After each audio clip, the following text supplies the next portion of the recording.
Okay, so immediately from the get-go I have to say that Rockstar might literally be copy-pasting RDR2's best features into GTA 6. And yes, for some this might be a bad thing, but for others who enjoy the toned-down pace of RDR2, this will be great news. Yeah. Now, in the leaks that surfaced a while back, we had a lot of information about precisely which features would be making a return. We had mentions of advanced NPC reactions to player behavior, weapon carrying limits, and advanced weather systems similar to RDR2's. In this video, we'll break down why Rockstar is willing to have these features return, what it means for gameplay and overall pacing, and how this might be the ultimate evolution of Grand Theft Auto till date. So make sure to stick around to the end and leave a comment on which feature from RDR2 you'd like to see return in GTA 6. Before getting to the topic of this video, please make sure to hit that like button and help a brother out to beat this absolute schizo algorithm. Thank you. Without further ado, let's get straight into it, shall we? One of the big things RDR2 had going for it were the dynamic NPC reactions and interactions that the player could get. The leaked footage of GTA 6 suggests that certain aspects of this system will be making a return. For instance, in the leaks, we could see that if the player aimed a gun at a civilian while performing a robbery,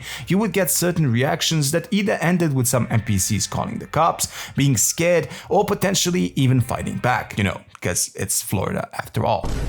Now, this is a system that's directly taken from RDR2, but ramped up a tiny bit, with complex behavior being a driving point behind each NPC. The leaked document, as well as the original leaked footage, also suggests that NPCs will be remembering you, which is a similar thing that has been implemented in RDR2 when Arthur or John don't wear a bandana when committing certain crimes. This is a huge thing considering the already leaked social media presence that Jason and Lucia are rumored to have. If we go by this, then we can expect to have an extremely hard time as the game slowly progresses towards the final chapter, meaning the duo will not be able to commit crimes as easily as you think, especially if the social media aspect ends up playing a bigger role in the story, which I personally hope it won't. God, please, no! Now, speaking of chapters and things that also seem to be making a return, at least if we can trust the leaks that came out from GameRoll a few months back, GTA 6 will be a game divided in chapters, with a prologue and 5 main chapters accompanying it. Honestly, I don't know what to think of this, as personally, this worked fine for a game like RDR2, but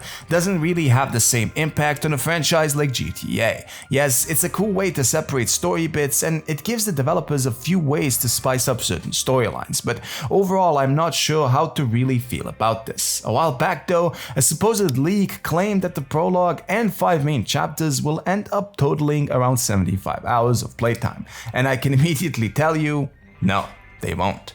Nope. There's no way that the game's storyline alone will be around 75 hours long. Yes, maybe with all of the side activities and everything needed to get 100% completion rate, I can see it happening, as both GTA 5 and RDR2 were hovering around 50 to 100 hours to complete in full. But story-wise, I'm expecting a game that will last somewhere between 20 to 25 hours at most, with around 80 to 90 missions in total. Now, what do you guys think? Will it be longer than GTA 5, and do you believe the leaks suggesting that Chapter 4 and 5 haven't been finished yet? Let me know your thoughts in the comments below. Now, for me, this following leak that was part of the 2022 leaks showing Jason picking up individual stacks of cash as well as looting a container is a bit more of a detailed looting mechanic from RDR2.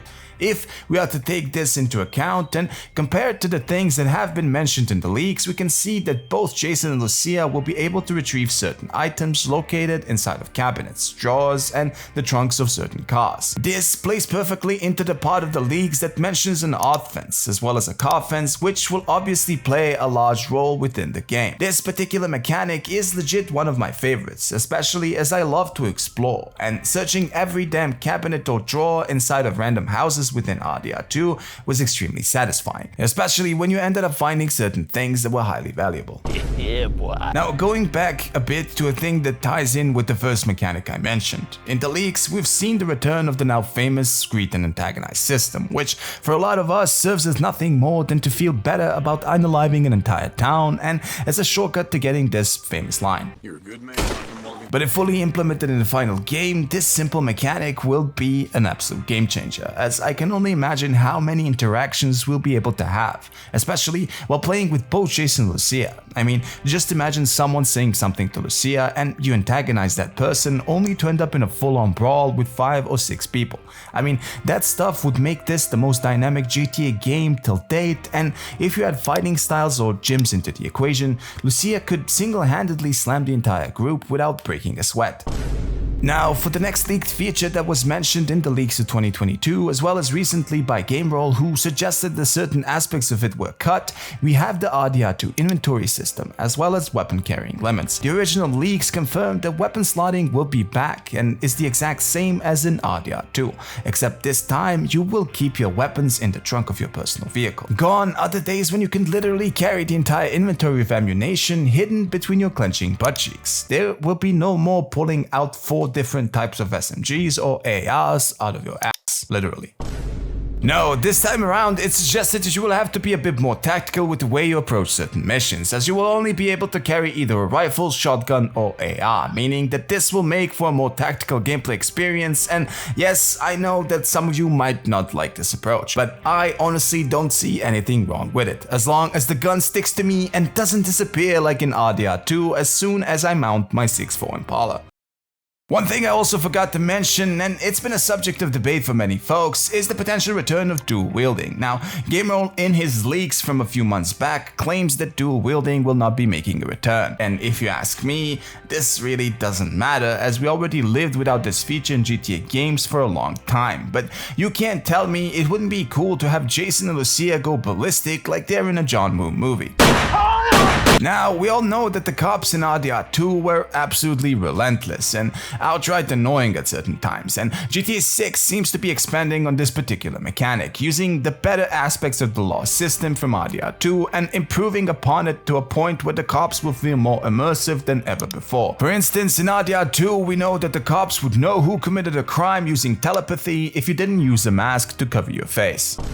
This aspect alone seems to be getting expanded in a way where Jason and Lucia will need to switch cars and potentially change clothes to avoid getting ambushed by cops. The police themselves, as already said in one of my previous videos, will respond more tactically. They will try to flank, communicate, and actually try to use cover properly. This was shown in the leaked clips when a cop got shot at and tried adjusting his height according to the cover that he was behind. In one of the other clips, we got to see a cop get shot with others trying to drag him behind cover into safety. These little mechanics all seem like a direct continuation of the ones we saw in RDR2, with major improvements obviously made to the way the AI reacts. Now, for the last few mechanics that seem to be making a return, we have the return of the survival mechanics, which seem to indicate that we will have to feed both Jason and Lucia from time to time to keep up their appearances. This, considering the trailer, will also likely play into the weight mechanics, which also seem to be making a return. Now, early on in the 2022 leaks, we could see the mentions of the usual health course, the stamina bar, and a possible body condition system, which does play into the weight mechanic that we already had in RDR2. On top of all of these, Trailer 2 as well as the original leaks kind of confirmed the return of the hair and beard mechanic from RDR2, which honestly was one of my favorite things, especially as you could literally make Arthur Morgan look like Grizzly Adams or Walter White.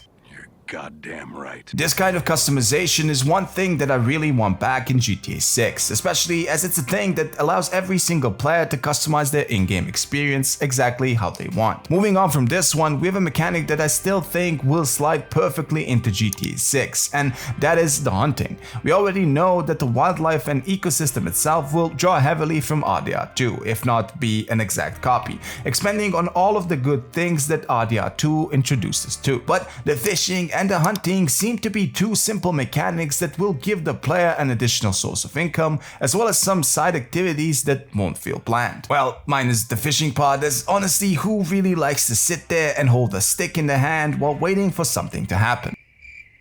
The answer is you. and me, and basically everyone that enjoyed RDR2. Now, this last gameplay mechanic is one that certainly has the potential to absolutely turn this game into a Florida simulator. It's one of the freakiest mechanics that I've ever experienced inside of a video game, and it's a mechanic that literally sends shivers down your spine. In RDR2, when you're outside just chilling and enjoying a simple ride from Valentine into Blackwater, more often than not, you might find yourself in the middle of a thunderstorm. One that is literally so immersive you forget you're inside of a video game.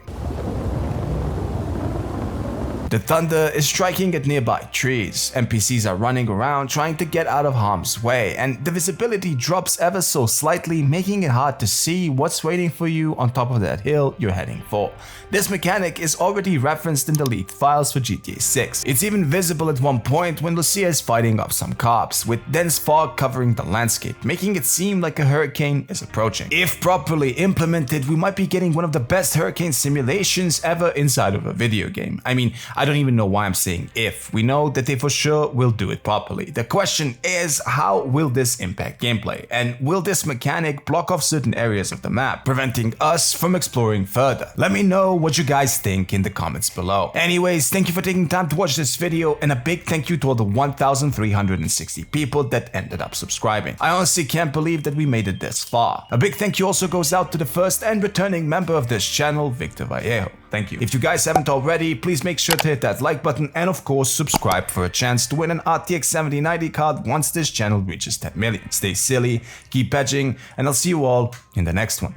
Peace.